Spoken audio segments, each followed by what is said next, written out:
Hola, mi nombre es Cecilia. No me gusta mucho esto de las cámaras y los videos, pero bueno, creo que esta causa necesita que se hable del tema. Soy madre de un niño con autismo y actualmente el colectivo de autismo del Uruguay está atravesando grandes dificultades. Para empezar, quiero hablar un poco de los números que manejamos y lo poco que se sabe de la historia reciente de este tema. Si alguien tiene información más precisa al respecto, le pido por favor me corrija porque no soy experta en el tema, así que bueno, cualquier aporte es bienvenido. Para empezar, de acuerdo a algunos estudios, en Uruguay hay un 1,3% de la población con autismo. El censo realizado por el Ministerio de Salud Pública recién comenzó a censar el autismo por primera vez en 2023, mientras que antes no estaba incluido. Entonces, algunas preguntas que nos surgen es por qué recién ahora se está diagnosticando. Antes no existía. La respuesta de mayor consenso dice que el motivo es que antes se confundía con otros trastornos y que con el paso del tiempo y las investigaciones, eh, que son bastante recientes a nivel mundial, se le puso nombre a esta condición que es el autismo. Bueno, el autismo en sí se caracteriza por varias características, es un espectro amplio, creo que todos lo deben conocer los que están empapados en el tema. Y es algo muy notorio en la infancia, que con el tiempo, en los casos más severos se puede mantener, pero con los casos medios o un poquito más leves, con el trato adecuado se puede adaptar un poco, ¿no? A la persona al medio, para lograr cierta autonomía y cierta funcionalidad. Por eso el tratamiento de este trastorno se enfoca en la infancia y con el objetivo de tratar tanto a los niños, al entorno, como el entorno a los niños, ¿no? Naturalmente el sistema siempre ataca los problemas haciendo hincapié en que son las minorías los que deben adaptarse y por último lo hacen las mayorías. Si tenemos en cuenta la definición de discapacidad, la discapacidad en realidad es consecuencia de los obstáculos del medio, no tiene que ver con las capacidades de uno, sino con las cosas que uno no puede hacer debido a que en el medio están ausentes ciertas herramientas que las personas necesitan para llevar a cabo sus actividades.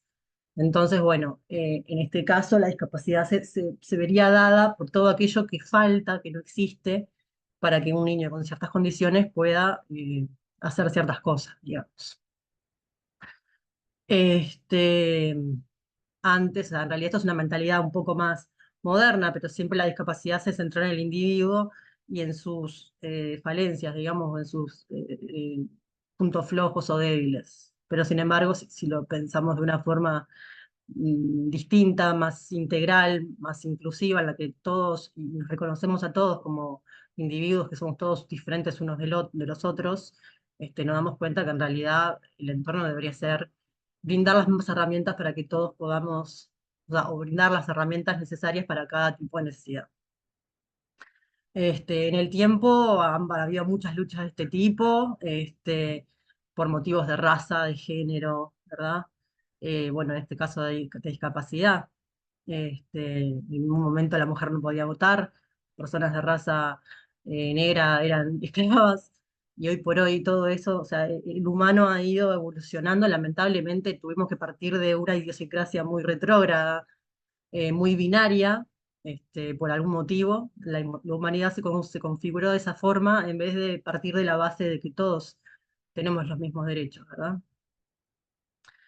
Y bueno, y parece que una de las últimas luchas que estamos dando es por las personas con discapacidad o trastornos o condiciones, o como quieran llamar, personas neurodiversas, este, y que son ciertas discapacidades que quizás a veces no se ven a simple vista.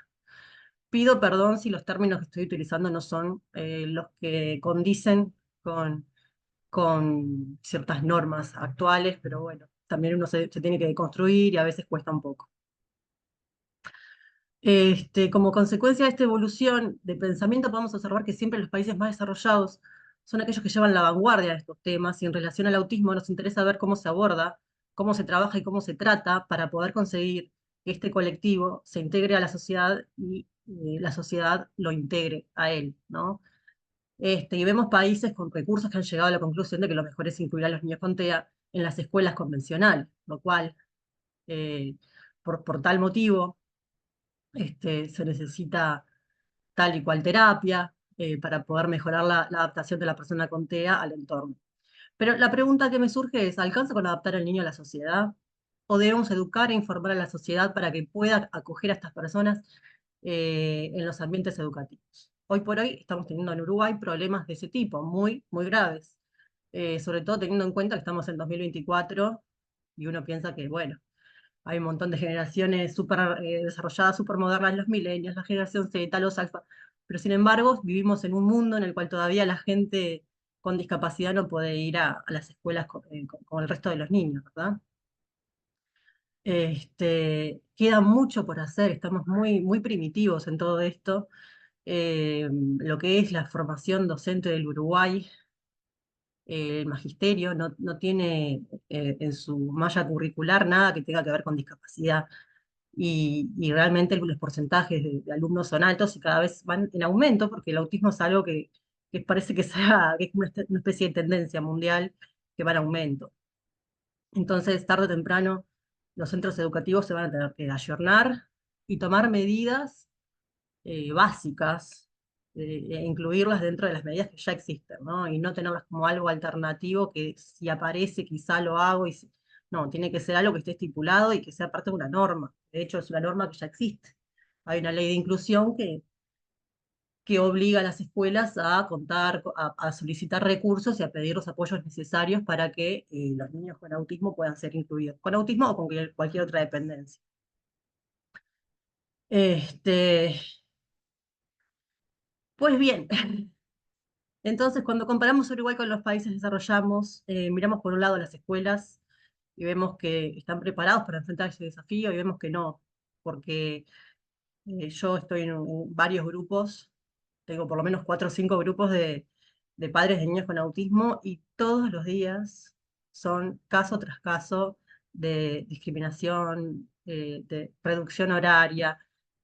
Una compañera siempre menciona este caso, aunque en realidad no es el único, pero es el que tengo más cerca, tiene su hijo con autismo y va a una escuela especial. Una escuela especial es aquella en la que están preparados, en teoría, para recibir niños con problemas del neurodesarrollo, con discapacidades, ¿no? Y a este niño lo dejan entrar solamente 2 horas, 2 días a la semana y en compañía de su padre, porque no tienen, dicen que no tienen personal capacitado o suficiente para poder atenderlo. Entonces, esto no es justo, no es inclusivo. Creo que si todos tuviésemos que acompañar a nuestros hijos a la escuela 2 horas y solamente 2 días por semana, este mundo no andaría bien, nadie podría ir a trabajar, nadie podría descansar, nadie podría hacer absolutamente nada. Entonces, ¿por qué sería justo que esto sí le pase a alguna persona? Porque esta persona, este niño, no tiene el derecho que tienen los demás niños a concurrir a la escuela como todos los demás? ¿Por qué el entorno no puede dedicarse, esforzarse por incluir a esta persona? Entonces, la pregunta que yo me hago es, ¿cuáles han sido las medidas a nivel Estado que se han tomado para fomentar esta integración? Por ahora, por lo que veo, aparentemente desde lo que sería ANEP, es muy escaso lo que se ha destinado a ayornar, porque esto es una cuestión de modernizarse, de adaptarse a la realidad actual. No es algo contra lo que se pueda estar luchando mucho más tiempo, porque tarde o temprano nos va a arrollar. Que cualquier cosa que no se haga hoy va a traer consecuencias mañana. Este, problemas en la educación hoy son problemas en la inserción laboral del mañana. Entonces vamos a tener muchas personas con problemas y cuanto antes lo resolvamos va a ser mejor, ¿verdad? Este, y bueno, vemos que surgen dos factores importantes o dos actores, que uno es primaria, ANEP, que vemos que no está ayornado, no tendría que tener especializaciones en discapacidad, sino que tendría que ser algo que esté dentro de la currícula de magisterio. Y algo muy importante, por ejemplo, a mi hijo, también hay un tema de vocación y de voluntad, porque hay mucha gente que a pesar de estar formada, no tiene paciencia ni la voluntad de trabajar con personas que son diferentes, o de enfrentar un desafío, de enriquecerse y de ser mejor profesional. A mi hijo lo atendía, tenía una maestra que era psicomotricista y tenía solo 3 niños a cargo y me dijo que necesitaba un acompañante excluyente, o sea que yo tuve que sacar a mi hijo de ese jardín porque me lo pedían de forma excluyente. Entonces, esta maestra que estaba muy formada, porque estaba, aparte de ser maestra, era psicomotricista, estaba formada justamente en tratar con niños con problemas de desarrollo, este, tampoco podía. Se declaró incompetente, por decirlo de alguna manera. Eh, entonces, bueno, queda en uno la decisión de qué hacer con su hijo, cambiarlo de colegio, o seguir luchando y luchar contra esa escuela, básicamente, ¿no? Que no todos los padres quieren hacerlo y que es uno de los grandes problemas que tenemos por los cuales las cosas no cambian. El miedo de las personas a denunciar, también lamentablemente es parte del problema. No debería ser así porque las escuelas por defecto deberían hacer las cosas bien, pero cuando las cosas no se hacen bien y no se denuncian, se perpetúan. Porque digamos que las personas que hacen las cosas mal abusan de que la gente no hace nada. Este, Se hacen los desentendidos, hay una ley que dice que no se pueden pedir acompañantes ni reducir horario en las escuelas. No es una opción, a menos claramente que lo solicite el médico tratante del niño, el psiquiatra o los terapeutas, pero las maestras no estarían en condiciones de resignarse de ese modo. Lo que tienen que hacer es solicitar apoyo a primaria, inspección y solicitar los recursos necesarios y si es necesario hacer reuniones con los